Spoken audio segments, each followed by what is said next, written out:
So often when I'm teaching tarot, people say that they love the way that I just naturally read the cards without even seeming to think.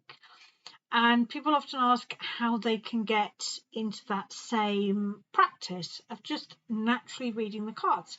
So this might give you a clue. So this is the same edition of tarot. Let's just bring the box in so that you can see. It is the beautiful Smithwaite Tarot deck, the Centennial Edition, designed to reflect the cards as Pamela Coleman Smith would have originally designed them. So this is my reading deck. It's not a vintage deck. It's 6 years old. I know it's 6 years old because I've checked from photographs, and that is the deck that I have just opened now. So that is what 6 years of reading can do to a deck, basically.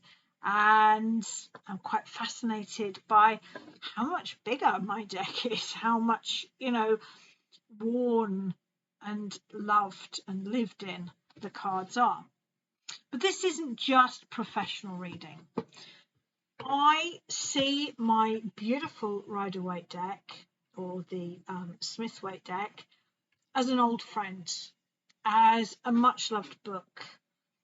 I leave it on my desk, and if I'm worried, if I'm anxious, if I've got something in mind, if I've got a project, if I want a sounding board, if I want honesty, if I want compassion, I will pick up my deck and read with it.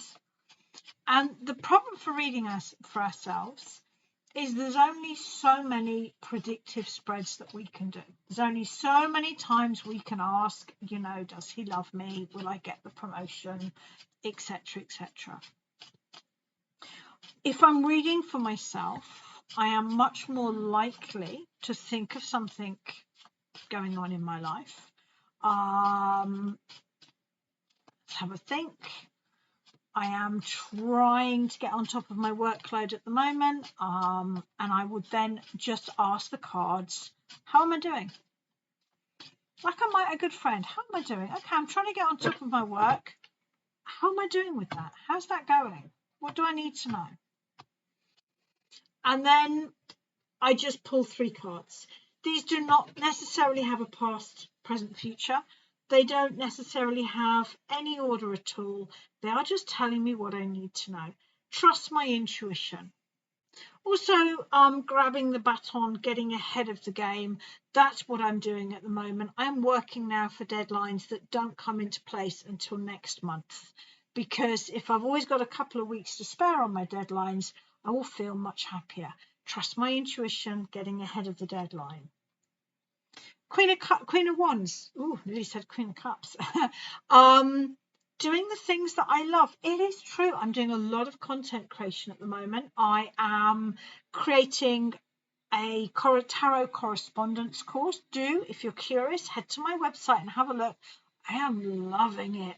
My room, once again, is littered with tarot books and stick-it notes as I dive once more into the tarot in a way I haven't done for many years. I am loving it. And there you go, the Ace of Cups. I'm loving it. I've also just finished one book, How to Be a Tarot Professional. That is out as a Kindle. It's going to be out as a book in the next couple of days. And I have started writing the next book, which is the one I really want to write. So that is how I read for myself. Card at the bottom of the pack.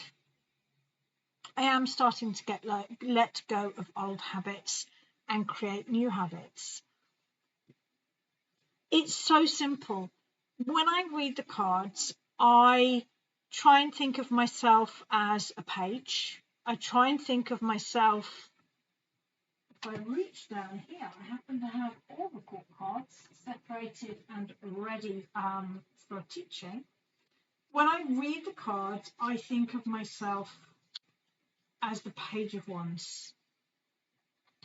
I think the pages are dramatically underrated. To be in page mode is to be playful. It is to be creative. It is to have fun. And when I read tarot for myself, it is a wonderful opportunity because I don't have to hold space for anyone else. So I can be playful. I try new things. I try new spreads. I try to blend tarot with runes or tarot with oracle cards. When I read tarot for myself, unless it's an emergency, I try to approach it with a sense of fun and playfulness. I'm only picking the ones because they're my favourite suit. We're really talking about the whole rank. I do think when we read tarot, the rank of knights, we need to set challenges for ourselves. I do this for myself. I will read for a situation, I will make notes on it, and then I will look back and see how accurate I was. Or I often set myself little targets when I'm reading with a client to get completely accurate information and then ask a client to validate it. I am constantly testing myself when it comes to tarot, because if we're not testing ourselves, then how do we know we're being accurate, and how are we growing if we don't set these tests? You can probably guess the order that I'm going in now. Queen of Wands. We need to do what we love. For me, all of the queens are about personal mastery and doing the things that we love to do. So, I do read when I read for myself, and particularly when I'm teaching and creating content, I focus on what I love doing because that's what I excel in, and that's how I get even better, particularly when I do it in a page-like playful way. And I do think it is really helpful, whether you do it as a paid professional or whether you do it privately before talking to somebody, or whether you just do it with close family members. The Kings are all about helping other people and stepping in to hold space. If you've got a good intuitive connection to tarot or a working knowledge of tarot, then using it to help other people, I think, is a natural progression. Remember, reading tarot to help other people does not necessarily mean you sit down with them and give them a tarot reading. Quite often, if I've got a situation with a family member or a friend, if I don't understand a dynamic in my life, I will use the tarot to better understand the dynamic. I won't necessarily offer to do a reading for that person. I do a reading for myself so that I can better understand that situation. It's kind of difficult when I'm reading for other people publicly because obviously I don't want to give details or names away. But I have somebody in my acquaintance circle, and I'm not quite sure what the dynamic is there. And I'm just going to ask the cards, how do I best navigate this dynamic? And that's what I would ask. How would I navigate this relationship, this dynamic? I'm thinking of somebody in mind, but I'm not going to share who it is. And again, practical advice. So powerful to ask for practical advice.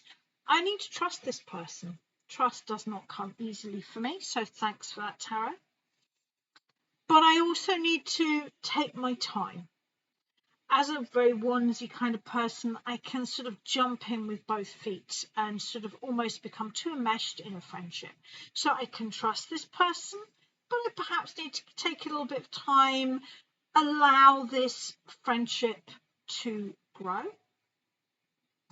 And it is interesting, this individual is very experienced, not so much in tarot, but in other areas of their lives. And sometimes it can trigger feelings of insecurity in me. That's my bag. It's not them, that's my bag. And the Four of Pentacles, Lord of Personal Mastery, is to remember my strengths and be confident about it. And not to overthink it. I always like to look at the card at the bottom of the pack. And I can happily spend half an hour playing with the tarot like this. And it is playing.